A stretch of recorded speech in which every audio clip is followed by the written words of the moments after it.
அனைவருக்கும் இனிமையான வணக்கம். 2024ஆம் ஆண்டு ஜூலை மாதம் 31ஆம் தேதி புதன்கிழமை உங்களை ஸ்டார் தமிழின் நம் நாடு நிகழ்ச்சியில் சந்திப்பதில் மகிழ்ச்சியாக இருக்கின்றது. இன்றும் நம் நாடு நிகழ்ச்சியில் ஏராளமான பத்திரிகை செய்திகளோடு உங்களை சந்திக்க வந்திருக்கின்றோம். வீரகேசரி பத்திரிகையின் பிரதான தலைப்பு செய்தியாக 92க்கும் அதிக எம்பிக்கள் ஜனாதிபதி ரணிலுக்கு ஆதரவு. அலி ஷப்ரி, எஸ்பி காஞ்சன, ஷெஹான், பிரமித்த, திலும், பிரசன்ன, பந்துல, மஹிந்தானந்த, சந்திரசேன் உட்பட பொதுஜன பெரமுனவின் உறுப்பினர்கள் உறுதி என்ற செய்தி இன்றைய வீரகேசரி பத்திரிகையிலே பிரதான தலைப்புச் செய்தியாக இடம்பெடுத்திருக்கின்றது. ஸ்ரீலங்கா பொதுஜன பெரமுனவின் 92க்கும் மேற்பட்ட பாராளுமன்ற உறுப்பினர்கள் ஜனாதிபதி ரணில் விக்ரமசிங்கவுக்கு ஜனாதிபதி தேர்தலில் ஆதரவு வழங்க தீர்மானித்துள்ளனர். பொதுஜன பெரமுன எம்பிக்களான பிரசன்ன ரணதுங்க, மஹிந்தானந்த அலுத்கம, பந்துல குணவர்தன, எஸ்.எம். சந்திரசேன, அலி ஷப்ரி, காஞ்சன விஜயசேகர, பிரமித்த பண்டார தென்னகோன், பிரேம்நாத் சி தொலவத்த, திலும் அமுனுகம, அனுப்ப பாஸ்குவல் மற்றும் ஷஹான் சேமசிங்க, ரோஹன திசாநாயக்க ஆகியோரும் அதேபோன்று பியால் நிசாந்த, சாணக வாக்கும்பர, எஸ்பி திசாநாயக்க உள்ளிட்ட 85க்கும் மேற்பட்ட எம்பிக்கள் ஜனாதிபதிக்கு ஆதரவை வெளிப்படுத்தியுள்ளனர். மேலும் பொதுஜன பெரமுனவின் 81 அதாவது ஸ்ரீலங்கா பொதுஜன பெரமுன 81 இனி கிடையாது. கட்சியை பலப்படுத்துவதை குறிப்பிட்டு கொண்டு ஒரு தரப்பினர் கட்சியை படுதோல்விக்கு தள்ளும் நிலைப்பாட்டுக்குள் இருந்து கொண்டு செயற்படுகிறார்கள். ஆகவே நிறைவேற்று குழுவில் எடுத்த தீர்மானத்தை மீள்பரிசீலனை செய்யுமாறு கட்சியின் தலைவர்களிடம் வலியுறுத்தியுள்ளதாக ஜனாதிபதி ரணில் விக்ரமசிங்கவுக்கு ஆதரவு வழங்கும் பொதுஜன பெரமுனவின் அமைச்சர்கள் மற்றும் இராஜாங்க அமைச்சர்கள் குறிப்பிட்டுள்ளனர். இந்நிலையில் மிக ராஜபக்ச குடும்பத்தினருக்கு மிக விசுவாசியான ஒருவர், அவர்களுடைய உறவினர் என்று கருதப்படுபவர் தான் முன்னாள் ரஷ்ய தூதுவர் உதயங்க வீரதுங்க. அவர் நேற்று சொல்கின்றார், இந்த பிரசன்ன ரணதுங்க மற்றும் ரமேஷ் பத்திரன், அதாவது இவர்கள் இருவரும், ஒருவர் காலி மாவட்டத்தின் ஸ்ரீலங்கா பொதுஜன பெரமுனவின் மாவட்ட தலைவராக இருக்கிறார், மற்றவர் பிரசன்ன ரணதுங்க கம்பஹா மாவட்டத்தின் மாவட்ட தலைவராக இருக்கிறார். அநேகமாக இவர்கள் இருவரது பதவி பறிப்போகும். அந்த இடத்திலிருந்து இவர்கள் தூக்கி எறியப்படுவார்கள். அதற்காக புதியவர்கள் நியமிக்கப்படுவார்கள் என்று நேற்றைய தினம் அவர் தெரிவித்திருந்தார். காரணம், இப்போது இருந்தல்ல, கடந்த பல மாதங்களாகவே பிரசன்ன ரணதுங்க பகிரங்கமாக ரணில் விக்ரமசிங்க ஜனாதிபதிக்கு ஆதரவு தெரிவித்து வருகிறார். இதுவும் கூட ஒரு காரணமாக இருக்கலாம். வேட்பாளரை களமிறக்குவது குடும்பத்தில் எடுத்த முடிவு. எமது ஆதரவு ஜனாதிபதி ரணிலுக்கே. பாதுகாப்பு இராஜாங்க அமைச்சர் பிரமித்த தெரிவிப்பு. கட்சியின் உறுப்பினரை களமிறக்க பொதுஜன பெரமுன எடுத்த தீர்மானம் நிறைவேற்று குழுவில் எடுத்ததல்ல, குடும்பத்துக்குள் எடுத்த தீர்மானமே வெளிப்படுத்தப்பட்டது. ஆகவே அந்த தீர்மானத்தை ஏற்கப் போவதில்லை என்று பாதுகாப்பு இராஜாங்க அமைச்சர் பிரமித்த பண்டார தென்னகோன் தெரிவித்தார். எமது ஆதரவு ஜனாதிபதிக்கே வழங்கப்படும். சந்தர்ப்பவாத அரசியலில் ஈடுபட நாங்கள் விரும்பவில்லை. பொதுஜன பெரமுனவின் நிறைவேற்றுக்குழு ஜனநாயக ரீதியில் செயற்படவில்லை. ஆகவே நிறைவேற்றுக்குழு ஒரு நாடகமாகும் என்று அவர் மேலும் குறிப்பிட்டார். ஸ்ரீலங்கா பொதுஜன பெரமுனவின் நிறைவேற்று குழு கூடி கட்சியின் சார்பாக வேட்பாளர் ஒருவரை களமிறக்க தீர்மானித்துள்ளது. அத்தீர்மானம் தொடர்பில் நாம் ஆச்சரியப்பட ஒன்றுமில்லை. பொதுஜன பெரமுனவின் நிறைவேற்று குழு ஜனநாயக ரீதியில் செயற்படவில்லை. ஆகவே நிறைவேற்று குழு ஒரு நாடகமாகும் என்றும் பிரமித்த பண்டார தென்னகோன் தெரிவித்திருக்கின்றார். அதே நேரத்தில் இன்றைய தினம் ஸ்ரீலங்கா பொதுஜன பெரமுனவின் வேட்பாளர் யார் என்று அறிவிக்கப் போவதாக இருந்த நிலையில் சில நேரங்களில் இந்த வேட்பாளர் அறிவிப்பு பிற்போடப்படலாம் அல்லது தாமதமாக தெரிவிக்கப்படலாம் என்று தெரிவிக்கப்படுகின்றது. சில நேரங்களில் காரணம், தற்போது கட்சிக்குள் மிகப்பெரிய ஒரு நெரிசல், விரிசல் ஏற்பட்டிருக்கின்றது. இந்த விரிசல் காரணமாக அநேகமாக இன்னும் பல தடவைகள் யோசித்து அவர்கள் அந்த முடிவை வெளியிடலாம் என்று எதிர்பார்க்கப்படுகின்றது. எது எப்படியோ ரணிலுடன் எம்பிக்கள் சந்தித்து பேச்சு என்ற செய்தி வெளியாக இருக்கின்றது. ஜனாதிபதி தேர்தலில் பொதுஜன பெரமுன தனிவழி சென்றதை அடுத்து அந்த கட்சியின் பெரும்பாலான பாராளுமன்ற உறுப்பினர்கள் ஜனாதிபதி ரணில் விக்ரமசிங்கவுக்கு ஆதரவு தெரிவித்துள்ள நிலையில் நேற்றைய தினம் ஜனாதிபதியை சந்தித்து அவர்கள் கலந்துரையாடியுள்ளனர். ஜனாதிபதி செயலகத்தில் நடைபெற்ற இந்த சந்திப்பின் போது நேரடியாக அவர்கள் ஜனாதிபதிக்கு தமது ஆதரவை வெளிப்படுத்தியுள்ளனர். பொதுஜன பெரமுனவின் நிறைவேற்றுக்குழு கூட்டம் நேற்று முன்தினம் நடைபெற்றது. இந்த கூட்டத்தில் ஜனாதிபதி தேர்தலில் ஜனாதிபதி ரணில் விக்ரமசிங்கவுக்கு ஆதரவு வழங்குவதில்லை என்று முடிவு செய்யப்பட்டிருந்தது. இதையடுத்து அந்த கூட்டத்தில் கலந்து கொண்டிருந்த 10க்கும் மேற்பட்ட பாராளுமன்ற உறுப்பினர்கள் அன்றைய தினமே ஜனாதிபதியை சந்தித்து தமது ஆதரவை வெளிப்படுத்தியிருந்த நிலையிலேயே நேற்று மாலை இச்சந்திப்பு இடம்பெற்றிருக்கின்றது. எது எப்படியோ இந்த விவகாரம் தொடர்பாக அல்லது நாமல் ராஜபக்ச ஸ்ரீலங்கா பொதுஜன பெரமுனவின் தேசிய அமைப்பாளரிடம் நேற்று கேள்வி கேட்கப்பட்டது. அவர் கூறினார், நாங்கள் எப்பொழுதுமே, இன்று நேற்றல்ல, நாங்கள் எப்பொழுதுமே ஐக்கிய தேசிய கட்சிக்கு எதிரான ஒரு முகாமிலே நாங்கள் இருந்திருக்கின்றோம். ஆகவே அப்படி இருக்கும்போது எங்களால் ஐக்கிய தேசிய கட்சிக்கோ அல்லது ரணில் விக்ரமசிங்க ஜனாதிபதிக்கோ ஆதரவு வழங்க முடியாது என்பதையும் அவர் தெரிவித்திருக்கின்றார். ஐக்கிய தேசிய கட்சியின் எதிரணியாகவே ஐக்கிய தேசிய கட்சியின் எதிரணியாகவே நாங்கள் செயற்படுவோம். நாட்டின் ஒற்றையாட்சி, தேசியம் ஆகியவற்றை கருத்தில் கொண்டே அரசியல் தீர்மானத்தை எடுத்துள்ளோம். பொதுஜன பெரமுனவின் கொள்கையை பிரதித்துவப்படுத்தி தெரிவு செய்யப்பட்டவர்கள் கொள்கைக்கு அமைய செயற்பட வேண்டும் என பொதுஜன பெரமுனவின் தேசிய அமைப்பாளர் நாமல் ராஜபக்ச தெரிவித்தார். ஸ்ரீலங்கா பொதுஜன பெரமுனவின் காரியாலயத்தில் இடம்பெற்ற கூட்டத்தின் போது அவர் இதனை தெரிவிக்கின்றார். அதாவது கட்சியை பலப்படுத்துவதற்காகவே கட்சியின் உறுப்பினரை ஜனாதிபதி வேட்பாளராக களமிறக்க வேண்டும் என்று தீர்மானித்தோம். ஐக்கிய தேசிய கட்சியின் கொள்கைக்கு அமைய செயற்பட போவதில்லை. ஐக்கிய தேசிய கட்சிக்கு எதிரணியாகவே நாங்கள் செயற்படுவோம். பொதுஜன பெரமுனவின் உறுப்பினரை ஜனாதிபதி வேட்பாளராக களமிறக்க வேண்டும் என்ற கட்சியின் நிறைவேற்றுக்குழு எடுத்த தீர்மானத்துக்கு எதிராக ஊடகங்களுக்கு கருத்து தெரிவிக்கும் போதுதான் நாமல் ராஜபக்ச இதனை தெரிவித்திருக்கின்றார். ஆனால் அவர் யார் வேட்பாளர் என்று அவர் தெரிவிக்கவில்லை. பொறுத்திருங்கள், நாங்கள் தெரிவிப்போம் என்று தெரிவிக்கின்றார். ஆனால் யாரை அவர்கள் தெரிவு செய்ய போகின்றார்கள் என்று ஏற்கனவே குறிப்பிடப்பட்டிருந்த தம்மிக பெரேரா தொழிலதிபர் அல்லது பாராளுமன்ற உறுப்பினர் அவர்களை தெரிவு செய்ய போகின்றார்களா அல்லது வேறொரு நபரை தெரிவு செய்ய போகின்றார்களா என்பதை பொறுத்திருந்துதான் பார்க்க வேண்டும். இப்படி இருக்கும்போது மற்றொரு செய்தி வெளியாக இருக்கின்றது. இன்றைய வீரகேசரி பத்திரிகையில் பெரமுனவின் முடிவை ஏற்கப் போவதில்லை, ரணிலுக்கே எமது ஆதரவு என்கிறார் ஷெஹான் சேமசிங் என்ற செய்தி வெளியாக இருக்கின்றது. ஜனாதிபதி ரணில் விக்ரமசிங்க தலைமையிலான அரசாங்கம் மீண்டும் தோற்றம் பெற்றால் மாத்திரமே பொருளாதார நெருக்கடிக்கு நிலையான தீர்வு காண முடியும்.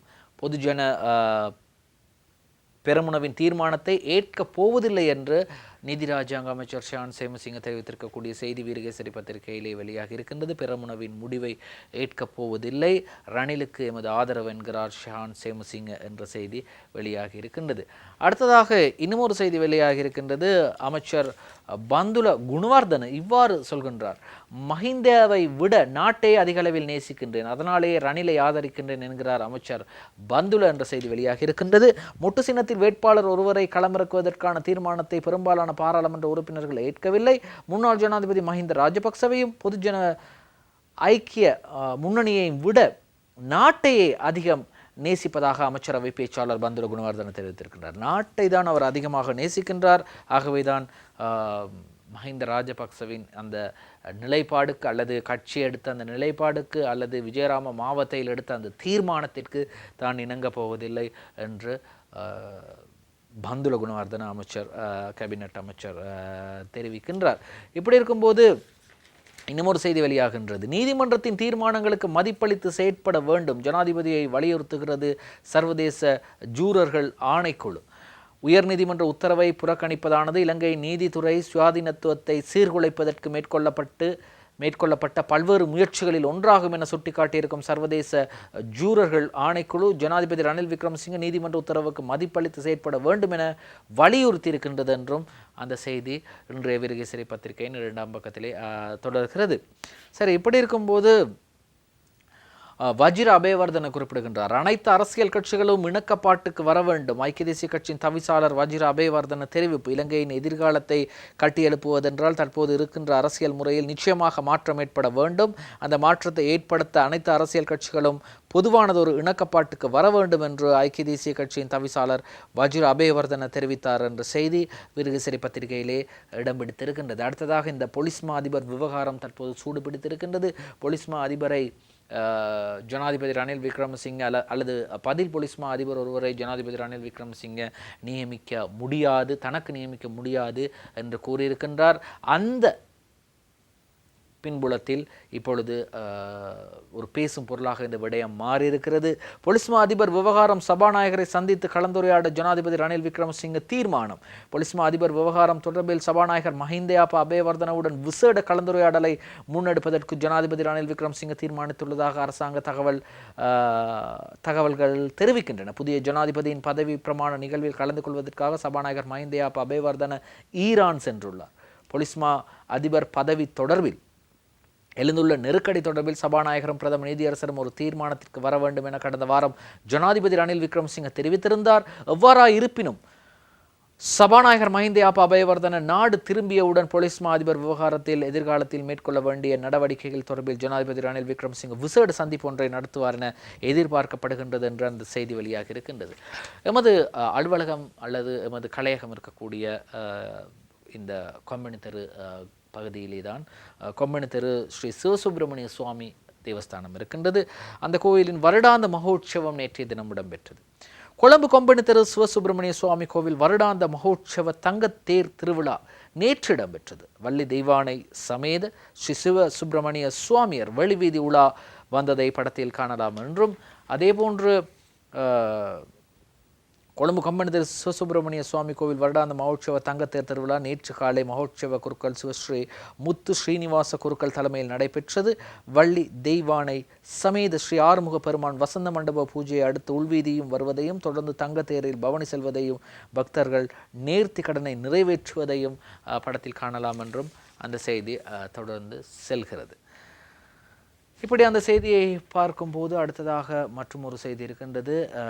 இன்றைய வீரகேசரி பத்திரிகையிலேயே அடுத்த செய்தியை நாங்கள் பார்க்க போகின்றோம். குறிப்பாக இந்த தேர்தல் காலம் என்பதால் தமிழ் பொது வேட்பாளர் குறித்தும் பேசப்படுகின்றது.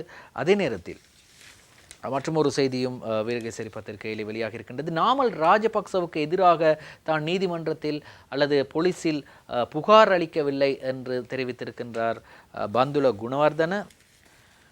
அதாவது நாமலுக்கு எதிராக நான் முறைப்பாடு அளிக்கவில்லை. அமைச்சர் பந்துல குணவர்தன ஸ்ரீலங்கா பொதுஜன பெரமுனவின் தேசிய அமைப்பாளர் நாமல் ராஜபக்சவுக்கு எதிராக ஓமாகம போலீஸ் நிலையத்தில் நான் முறைப்பாடு அளித்துள்ளதாக வெளியாகிய செய்திகளை அமைச்சர் பந்துல குணவர்தன மறுத்துள்ளார். அமைச்சரவை தீர்மானங்களை அறிவிக்கும் ஊடகவியலாளர் மாநாடு நேற்று நடைபெற்ற போது நான் போலீஸ் நிலையத்திற்கு சென்று எவ்வித முறைப்பாடுகளையும் அளிக்கவில்லை. எனக்கு ஏதேனும் பிரச்சனை காணப்பட்டாலும் அவை தொடர்பில் குற்றப்புலனாய்வு திணைக்களத்திலே முறைப்பாடு அளிப்பேன். அண்மையில் சில குற்றச்செயல்கள் தொடர்பில் கூட நாம் குற்றப்புலனாய்வு திணைக்களத்தில் முறைப்பாடு அளித்திருக்கின்றோம் என்று தெரிவித்தார். இந்த நேரத்தில் இன்னும் ஏராளமான செய்திகளை ஸ்டார் தமிழ் தொலைக்காட்சியில் பார்ப்பதற்கு முதல் ஒரு சிறிய விளம்பரம். நம் நாடு தொடர்கிறது. தமிழ் பொது வேட்பாளர் தமிழரின் அரசியல் இருப்புக்கு தேவையா என்ற செய்தி வந்திருக்கின்றது. தமிழ் பொது வேட்பாளர் தமிழரின் அரசியல் இருப்புக்கு தேவையா என்ற செய்தி வீரகேசரி பத்திரிகையிலேயே வெளியாக இருக்கின்றது. துணிப்பொருளிலான கலந்துரையாடலுக்கு வவுனியா பொது அமைப்புகள் மற்றும் சிவில் அமைப்புகள் அழைப்பு விடுத்துள்ளன என்று அந்த செய்தி தொடர்ச்சியாக தொடர்ந்து செல்கின்றது வீரகேசரி பத்திரிகையிலே. அடுத்ததாக மற்றொரு செய்தி வெளியாக இருக்கின்றது. நேற்றைய தினமும் இலங்கை கிரிக்கெட் அணி 3வது போட்டியிலும் தோல்வி அடைந்திருக்கின்றது. ஆகவே 3 போட்டிகள் கொன்ற தொடரில் 3-0 என்ற நிலையில் இந்தியாவிடம் தோல்வி அடைந்திருக்கின்றது. இலங்கை கிரிக்கெட்டுக்கு புதிய யாப்பு அமைச்சரவை அங்கீகாரம். இலங்கை கிரிக்கெட்டுக்கான புதிய யாப்பு வரைவாக்கம் செய்யப்பட்டுள்ளது. இதில் யாப்பை முறை சார்ந்த வகையில் நிறைவேற்றிக் கொள்வதற்கான சட்டமூலத்தை தயாரிக்குமாறு சட்ட வரைஞர்களுக்கு ஆலோசனை வழங்குவதற்கு அமைச்சரவை அங்கீகாரம் வழங்கியுள்ளது என்று அந்த செய்தி தொடர்ச்சியாக தொடர்ந்து செல்கின்றது. சரி, இப்படி இலங்கை கிரிக்கெட் தொடர்பாக செய்தி இருக்கும்போது தினகரன் பத்திரிகைக்கு செல்கின்றோம். தினகரன் பத்திரிகையிலே செய்தி வெளியாக இருக்கின்றது இவ்வாறு: கேரளாவில் அடுத்தடுத்து மண் சரிவு, 120 பேர் பலி, 1000 பேர் வரை புதைந்து தவிப்பு. இந்தியாவின் கேரளாவில் ஏற்பட்ட மண் சரிவால் உயிரிழந்தோரின் எண்ணிக்கை 120ஆக அதிகரித்துள்ளது. கேரளாவில் கடந்த சில நாட்களாக கடும் மழை பெய்து வருகிறது. தொடர்ச்சியாக திங்கட்கிழமை இரவு பெய்த கடும் மழையின் காரணமாக கிட்டத்தட்ட 120 பேர் பலியாகி இருக்கலாம் என்றும், இந்த மண் சரிவினால் 1000 பேர் வரை புதைந்து தவிப்பு என்றும் தினகரன் பத்திரிகையிலே செய்தி வெளியாகி இருக்கின்றது. அதே நேரத்தில் இன்றைய சிங்கள பத்திரிகைகளில் வந்த பிரதான தலைப்புச் செய்திகளை நாங்கள் பார்க்க போகின்றோம். முதலாவதாக இன்றைய லங்காதீப பத்திரிகையின் பிரதான தலைப்புச் செய்தியை பார்க்கலாம். போட்டுவே தீந்துவேன் பக்ஷய தெகடவே என்ற செய்தி இருக்கின்றது. அதாவது மொட்டு கட்சி எடுத்த தீர்மானத்தால் கட்சி 2ஆக பிளவடைய வாய்ப்பு இருக்கின்றது என்று ராஜபக்சலா எக்கப்பிலக்க என்றும், அதாவது ராஜபக்சர்கள் ஓர் அணியில் சேர்ந்திருக்கின்றார்கள் என்றும், மந்திரிலா அனுதேகாக் ரணில்ட என்றும் செய்தியும் வெளியாக இருக்கின்றது. 92 பாராளுமன்ற உறுப்பினர்கள் ரணில் விக்ரமசிங்க ஜனாதிபதியோடு இருக்கின்றார்கள் என்று. அடுத்ததாக அத பத்திரிகையின் இன்றைய தலைப்புச் செய்தியை பார்க்கலாம். ஆண்டு பக்ஷ மந்திரிவரு அனு திககே சாய ரணில்ட என்ற செய்தி வெளியாக இருக்கின்றது. இன்றைய அத சிங்கள பத்திரிகையின் பிரதான தலைப்புச் செய்தியாக அரசாங்க கட்சியின் 92 பாராளுமன்ற உறுப்பினர்களது ஆதரவு ரணிலுக்கு என்று. அடுத்ததாக அருண பத்திரிகையின் பிரதான தலைப்புச் செய்தியை நாங்கள் பார்க்க போகின்றோம். வெடபல்ன பொலிஸ்பதி பத்கரன் மெத்திவர்ண கொமிசமேன் ஜனபதி லேகம் டெலிபேக், அதாவது தேர்தல்கள் ஆணைக்குழுவால் ஜனாதிபதி செயலாளருக்கு கடிதம் அனுப்பி வைக்கப்பட்டுள்ளது. பதில் போலீஸ் மா அதிபரை உடனடியாக நியமியுங்கள் என்று. அடுத்ததாக இன்றைய தினமின பத்திரிகையின் பிரதான தலைப்புச் செய்தியை பார்க்கலாம். ஜனபதிக்கு சாயட்ட மந்திரிவரு அனுதிகாக், அதாவது ஜனாதிபதியின் ஆதரவுக்காக 92 பாராளுமன்ற உறுப்பினர்கள் என்ற செய்தி இன்றைய தினமின பத்திரிகையில் வெளியாகி இருக்கின்றது. அடுத்ததாக இன்றைய திவைன பத்திரிகையின் பிரதான தலைப்புச் செய்தியை பார்க்கலாம். அப்பே சாய தினமா மந்திரிவர் அனுதிகாக் ஜனபதிட்ட கியை, அதாவது எங்கள் ஆதரவை நாங்கள் வழங்குவோம், 92 பாராளுமன்ற உறுப்பினர்கள் ஜனாதிபதிக்கு தெரிவிப்பு என்ற செய்தி இன்றைய திவைன பத்திரிகையிலே வந்திருக்கின்றது. அடுத்ததாக இன்றைய மௌபிம பத்திரிகையின் பிரதான தலைப்புச் செய்தியை பார்க்கலாம். பொலிஸ்பதி கெட்டலு விசதான் என்ற செய்தி வந்திருக்கின்றது. அதாவது தேர்தல்கள் ஆணைக்குழு தெரிவித்திருக்கக்கூடிய செய்தி. பொலிஸ்வை தொடர்பான விவகாரத்தை தீர்த்து ஒரு தீர்வை காணுங்கள் என்றும், அதே போன்று மந்திரிவர் அனுதிகாக் ரணில்கே சாயட்ட என்ற செய்தியும், 92 பாராளுமன்ற உறுப்பினர்கள் ரணில் விக்ரமசிங்கவின் வெற்றிக்காக இணைந்தார்கள் என்ற செய்தியும் வெளியாகி இருக்கின்றது. சரி, இன்றும் ஏராளமான செய்திகளை கொண்டு வந்திருந்தோம். அதே நேரத்தில் இன்றைய தினம் சற்று தாமதமாக எங்களுடைய நம் நாடு நிகழ்ச்சி ஆரம்பமாகியது தொழில்நுட்ப கோளாறு காரணமாக. அதற்காக உங்களிடம் நாங்கள் வருந்துகின்றோம். இன்றும் தயாரிப்பில் கவின் சாந்த் உதவி இருந்தார். மற்றும் ஒரு ஸ்டார் தமிழின் நம் நாடு நிகழ்ச்சியில் உங்களை சந்திக்கும் வரை விடைபெறுகின்றோம். நன்றி, வணக்கம்.